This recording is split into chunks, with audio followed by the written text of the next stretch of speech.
Alasannya karena di pinggir jalan kecil itu kira-kira tanahnya tidak terlalu mahal. Kira-kira alasan saya begitu. Kemudian juga Bapak dan Ibu sekalian, saya istikharah berdoa, terus menerus berdoa. Kalau tidak salah 5 tahun mungkin saya berdoa untuk meminta tanah itu. Bapak dan Ibu sekalian, saya tidak mau mencari, tetapi minta kepada Allah tanah itu. Kemudian satu saat saya ditawari orang berkali-kali untuk datang ke sana. Yang menawari pernah ada yang di Malang, pernah, bahkan sudah sempat saya beli, tapi tidak tahu kabar beritanya. Akhirnya ke tempat itu saya dipaksa oleh seorang teman saya ketika beliau dengan saya ke Jakarta naik kendaraan, kemudian pulangnya dimampirkan ke sana. Bapak dan Ibu sekalian, ketika saya nyampe, saya berpikir, loh, ini kan realisasi perwujudan dari apa yang menjadi pemikiran saya. Semuanya ada di pinggir jalan kecil, ada sungainya, dan seterusnya. Bapak dan Ibu sekalian tidak punya uang. Pemilik tanahnya menjumpai saya, Pak Kiai, kalau panjenengan membutuhkan, saya jual kepada panjenengan 300 juta. Semestinya saya akan menawarkan 500 juta, tapi karena kepada panjenengan cukup dengan 300 juta. Saya berpikir ketika baru nyampe, ini milik saya, ini akan menjadi milik saya. Kemudian saya mohon maaf Bapak dan Ibu sekalian, saya tanpa menawar. Kenapa tidak saya tawar? Karena tidak punya uang. Jadi saya bilang iya. Sudah, dengan kata iya itu ya sudah diiyakan berarti. Tidak punya uang. Saya sampaikan, tapi saya punya uang hanya 20 juta. Aduh. Bagaimana? Tidak apa-apa. Diberikanlah 20 juta. Selanjutnya saya barusan beli mobil. Saya beli 155 juta mobil Kijar Kapsul. Baru saya beli 1 bulan. Saya bilang nanti bulan depan saya serahkan mobilnya. Sekarang masih saya pakai. Bulan berikutnya saya sampaikan, sampean hargai berapa? Itu tidak terserah sampean. Dia hargai 130 juta, berarti 150 juta. Sisanya kapan Pak Kiai? Paling cepat 2 tahun lagi. Paling cepat 2 tahun lagi. Diiyai begitu saja. Subhanallah Bapak dan Ibu sekalian. Tanah-tanah di sekitarnya kemudian juga dijual ke saya. Angker Bapak dan Ibu. Angkernya orang sana mengatakan jangan sampai menginjak tanah itu, paling lama usianya 3 bulan kalau sampai menginjak tanah itu. Ya, saya senang mendengar begitu. Nah, senangnya apa? Ini nanti pasti dijual murah ini ya. Ini Bapak dan Ibu sekalian. Nah, Bapak dan Ibu sekalian, di tahun 2006 saya membangun pesantren. Tidak ada apa-apanya. Hanya ada bangunan kecil yang memang saat dijual itu sudah ada bangunan kecil, villa katanya. Untuk kemudian bisa ditempati 23 santri perempuan. Dan ada gudang kayu. Saya rabat, kanan kirinya diberi geribik, kemudian ditempel kertas minyak untuk menjadi asrama putra sebanyak 25, muridnya 48. Sekolahnya di bawah terop jelek, kayu panjang, dibagi 2 ya. Sholatnya ada musola ukuran 4x4, ukuran kali 4x4, artinya saya juga segera membuat lagi 4x4, yang satu untuk putra, yang satu untuk putri. Jadi memang di depannya ada ada tempat menentukan. Nah, Bapak dan Ibu sekalian, saya mengatakan kepada masyarakat, kepada wali santri,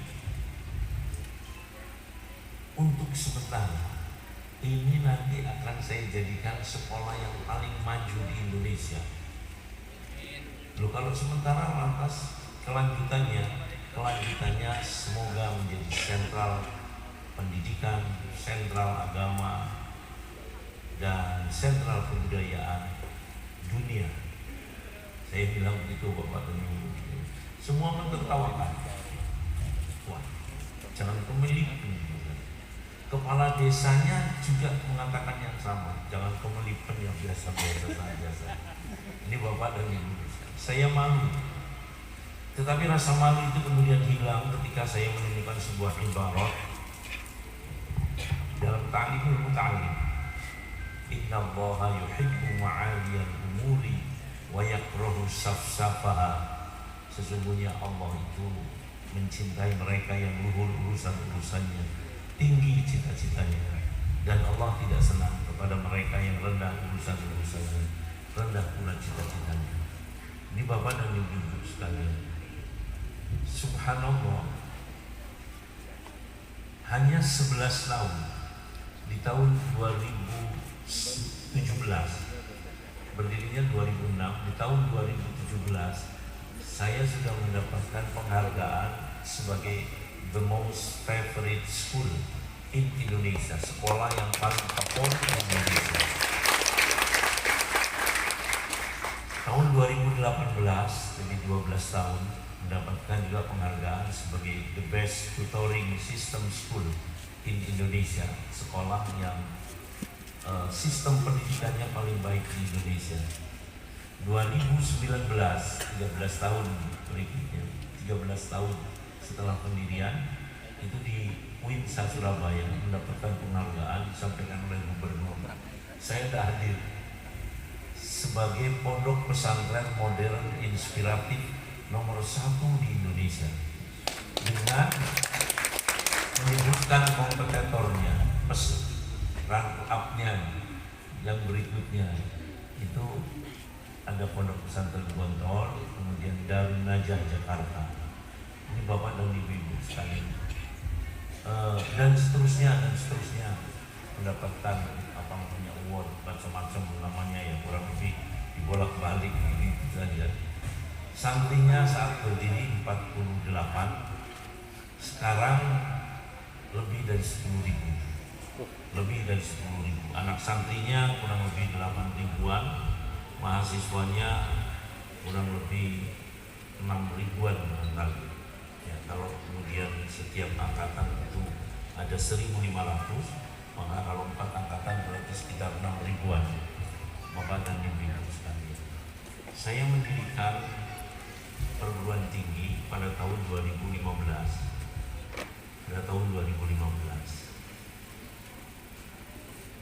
Bernama institut. Katanya orang kok institut kok tidak sekolah tinggi dulu. Ya, nyatanya diberikan izin operasional. 2 tahun kemudian bisa mendirikan S2. Ini Bapak dan Ibu sekalian, tidak boleh sebetulnya mendirikan S2 itu, S1-nya sudah harus meluluskan dulu dan paling tidak terakreditasi B, baru bisa mendirikan S2. Saya tidak. Tahun ketiga, bagaimana mungkin diakreditasi tahun ketiga sudah bisa mendirikan S2. Di tahun ke-6 mendirikan S3. Ya, sekarang punya 2 prodi untuk S3.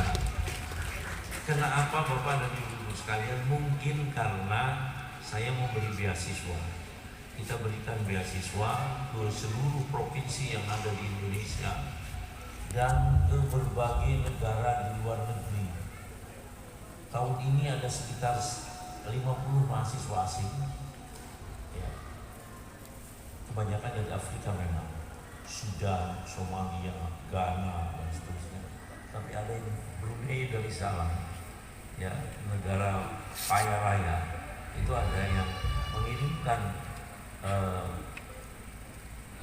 pelajarnya untuk berkuliah di Amanatul Ummah dengan beasiswa.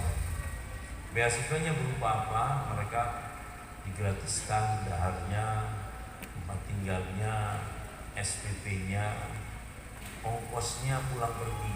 Jadi pulang sekarang datang, kita siapkan ongkosnya.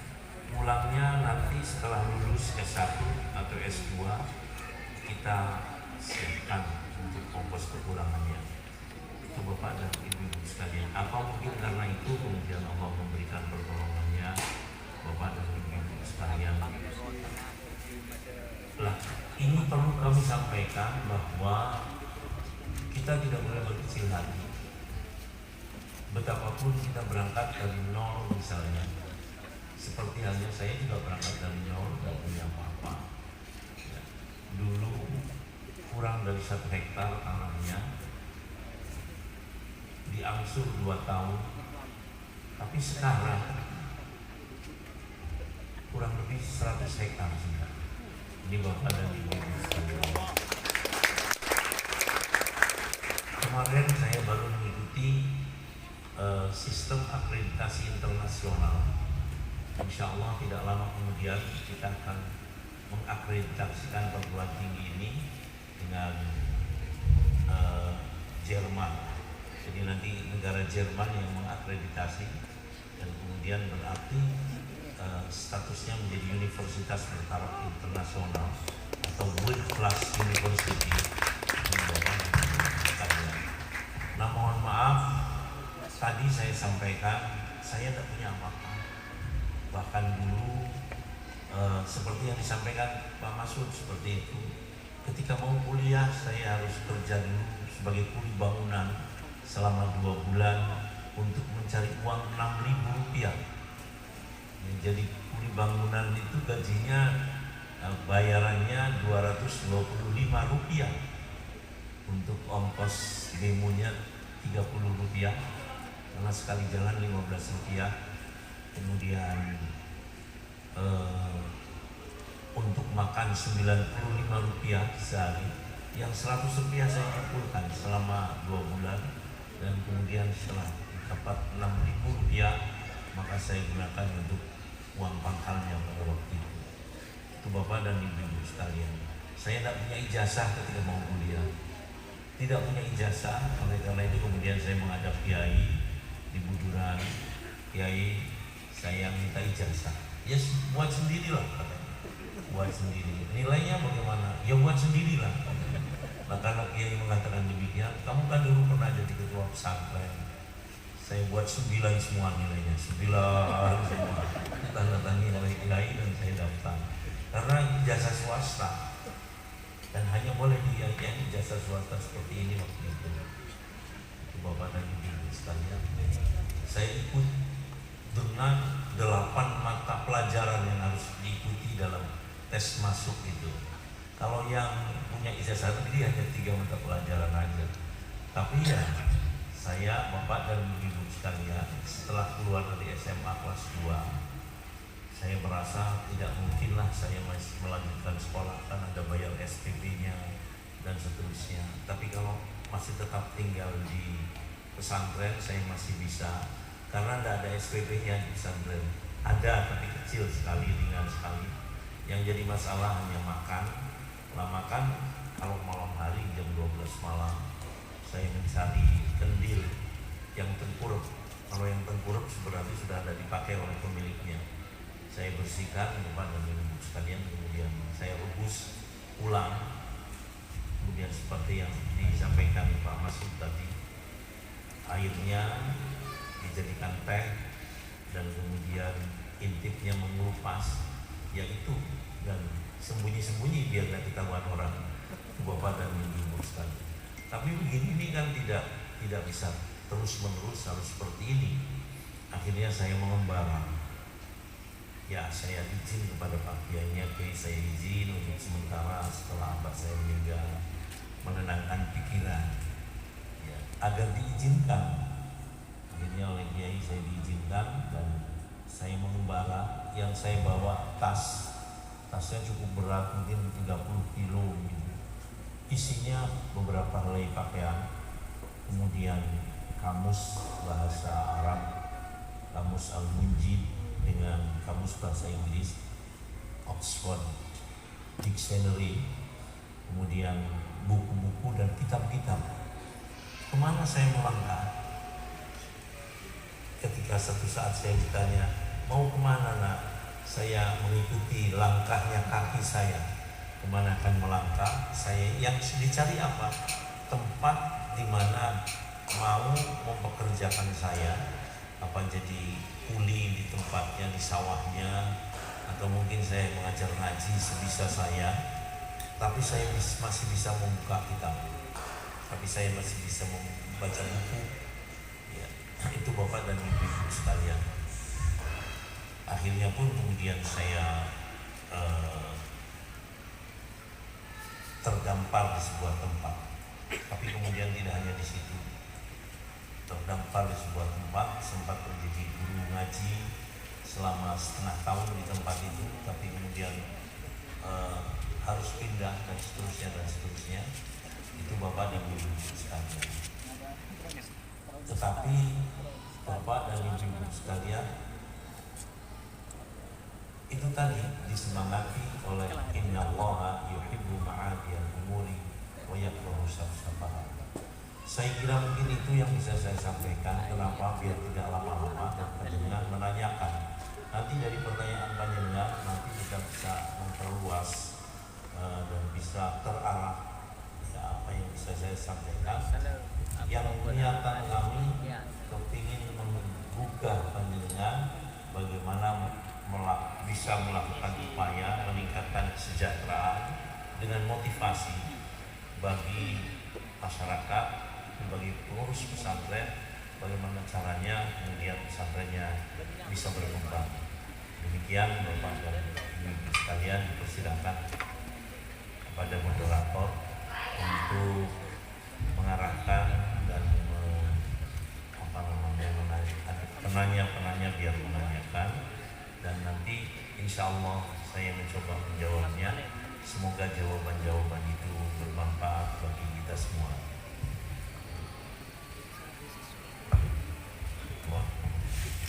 Waalaikumsalam warahmatullahi wabarakatuh. Baik, Bapak Ibu, para kiai, hadirin semuanya, sudah dipaparkan tentang kehidupan nyata beliau dan banyak hikmah yang bisa kita ambil, khususnya untuk lembaga pendidikan. Bapak Ibu yang memiliki pesantren juga akan bisa dikembangkan, karena tidak ada tiba-tiba langsung besar, jadi pasti ada satu proses. Dan sesuai dengan yang dikutip beliau, sebagaimana dilansir dalam kitab Ta'lim Ta'alim, kita harus punya cita-cita yang besar agar kita juga bisa meraihnya. Jadi kalau naik tinggi, misalkan sangat tinggi, jatuhnya masih di tempat yang tinggi. Tapi kalau sudah rendah, ya nggak bisa jatuh karena sudah di bawah. Saya kira ini sebagai pengantar untuk berikutnya.